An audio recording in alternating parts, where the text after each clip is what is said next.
Welcome to Review Journal of Sports Betting Spotlight in College Football Week 12. Here with Kelly Stewart, handicapper at Kelly in Vegas, and Boyd Gaming Sportsbook Director Bob Scucci. We're here at the Orleans Sportsbook. We're going to give you 3 picks each in college, including our best bet, and we'll lead it off with Kelly. Kelly, who are your first 2 plays in college? You know, I like this Minnesota Gophers team. Mainly I like PJ Fleck, and whether he hasn't lived up to the ATS hype or not this year, I really liked what they did last week by absolutely throttling Nebraska. This Gophers team needs just one more win to become bowl eligible. I like Dimry-Croft under center. They got a pair of really good running backs that know how to run the read option well. I think that's going to give the Northwestern defense a little bit of trouble. And I think we may be seeing this Northwestern team seeing their 4th overtime game of the season because these Gophers are going to keep it close. Give me the 7.5. I also like Texas A&M +3. I think this is a look-ahead game for the Rebels with the Egg Bowl versus Mississippi State on deck. And this A&M offense is much different than we've seen in the previous games. Last week versus New Mexico, Nick Starkel got the start under center. He is so much better for that offense, I can't even go into it. Anyway, back to Ole Miss. They've only covered 4 of their last 17 games, and that is why I'm looking to bet against them at home. I think the Aggies get the win here. The Egg Bowl. I think they come up with a tougher name for football. Bob, who are your first 2 plays in college? Oh, the first one is Central Florida, minus 14 against Temple. Here's a team that's 9-0, and they finally got to be ranked number 18, but they have very little shot of getting into the top 4, even if they go 12-0. So they're going to be playing with a little bit of a chip on their shoulder.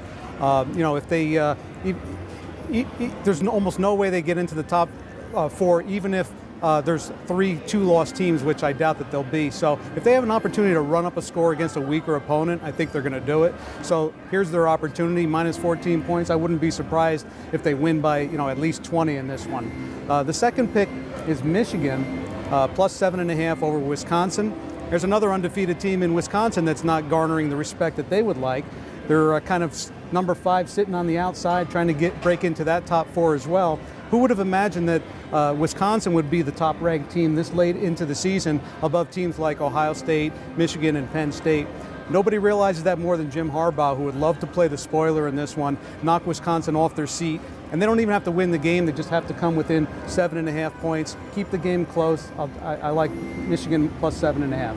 By the way, Bob, congratulations. You are leading the pack in the sports betting spotlight videos. You went 3-0 in college and 3-0 in NFL the last time we shot here. So congratulations on that. No pressure. Right. No, none at all. Right. I'm going to go with Navy as my first play, getting 19 at Notre Dame. They actually beat Notre Dame last year, and they're 10-2 against the spread in their last 12 trips to South Bend.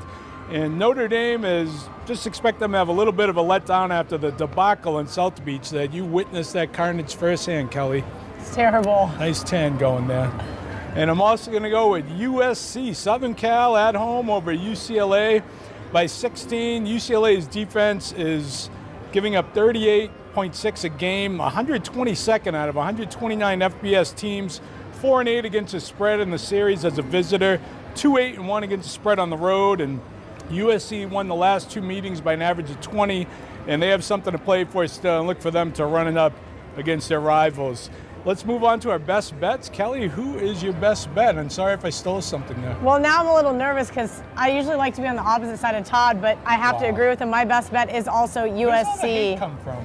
USC -16. I think more so it's been such a brutal year for the Bruins that it makes them easy to fade here. So it is going to be kind of a square side, but I'm going to lay it anyway. USC was so overhyped to start the season. I said it so many times. But guess what? Now they're down to real life. They've got 2 losses, but they have covered their last 3 games. Kind of, as Bob mentioned, there's a lot of 2-loss teams looking to break into that college football playoff. USC has got to make a case here, and they've got to make it strong. Look for Sam Darnold and company to absolutely exploit that Bruins defense. I think this is a spot where I'm going to lay the big chalk and be okay with it. Bob, who's your best bet?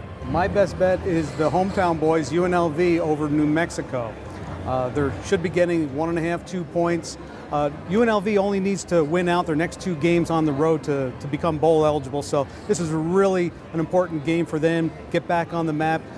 Relatively new coach and everything, trying to get that program back to where it should be.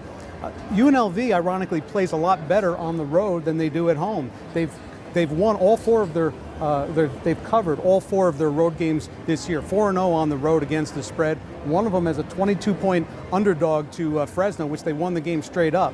And on the other side, New Mexico, only 3 wins on the year, only 2 covers at home. So like UNLV in this one, trying to become bowl eligible, UNLV over New Mexico. All right. Might as well just put in a 2-teamer, USC and over. I don't play many totals, but I'm going to go with the over on USC, UCLA. Over 71, it's a high number, but UCLA has gone over in 3 straight, and one of the top over teams in the country this year, 8-2 to the over-under, and both games over 70, they've gone over. This guy loves UCLA here at the Orleans Sportsbook. We're going to go just with the over and go with USC. And USC's gone over in 5 straight, and both teams average over 35 a game. That's our spotlight on college football.